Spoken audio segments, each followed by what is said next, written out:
دا مرزا داوی سمې عزتمندو د بی نکاح ښځه شپه تېره کړي سهار وایي داسې شپه مې تېره کړې لکه حضرت خدیجه چې بېګا راغلې شپه یې راسره کړي. ای مسلمانه اوس ته راته ووایه د ده سره تعلق په کار دی مسلمانانو او دا مې د رسول الله د نسبت خبره ده. راته ووایئ ما او تا خپل مونځ بچ کولی شي بچ کولی هم شي اواز نه راځي په دې خپل مونځ خلاصېدی شو په دې خپله روژه خلاصېدی شو په خپل زکات خلاصېدی شو په خپله صدقه او خیرات خلاصېدی شو په خپل تلاوت خلاصېدی شو د خلاصېدو دپاره که ما ته څوک ووایي چې تا سره څه شی دي د رسول الله مبارک د شفاعت نه غټه را سره بل څه نشته. رسول الله مبارک پر خپل امت دپاره سفارش کوي. رسول الله مبارک فرمایي کله چې رسول الله د دنیا نه فرده فرمایله په دغه وخت کې هم د خپل امت دپاره سوال کو. رسول الله مبارک کوئی فرمایي زه به د قیامت په ورځ کله پورې صراط لمنډوام کله به میزان لمنډوام کله به راشم د الله دربار کې به سجده کوما کله به رکوع کوما کله به چې کوم دی زه ستړی شم فرشتې به سهاره راکوي کله به تږی شم ماله به اوبه راکوي زه به د خپل امتي دپاره سفارش کوما. ای مسلمانه ما سره خو د رسول الله نه علاوه بله واسطه نشته دی بل څه شته دی نه. دا مرزا وی 400 پیغمبرانو ته روغ ویلي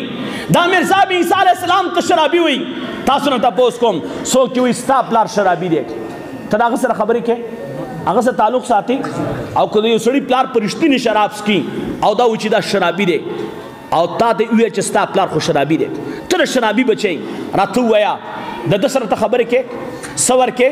څه ترې اخلي تا ته وایي ستا پلار دروغجن دی ته وله څه ورکې سلام پې اچې خبرې ورسره کې نو ده خو زما او ستا د پلار نه زیات د مرتبې والا حضرت عیسی علیه السلام او 400 پیغمبرانو ته دروغجن ویلي نو ما او تا چې په پلار غیرت کوو نو په عیسی علیه السلام بیا نه کوو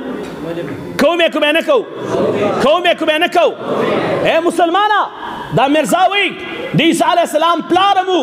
او د پلار د طرف نه ګانې زناکارې وي د عیسی علیه السلام د مور د طرف نه ګانې زناکارې وي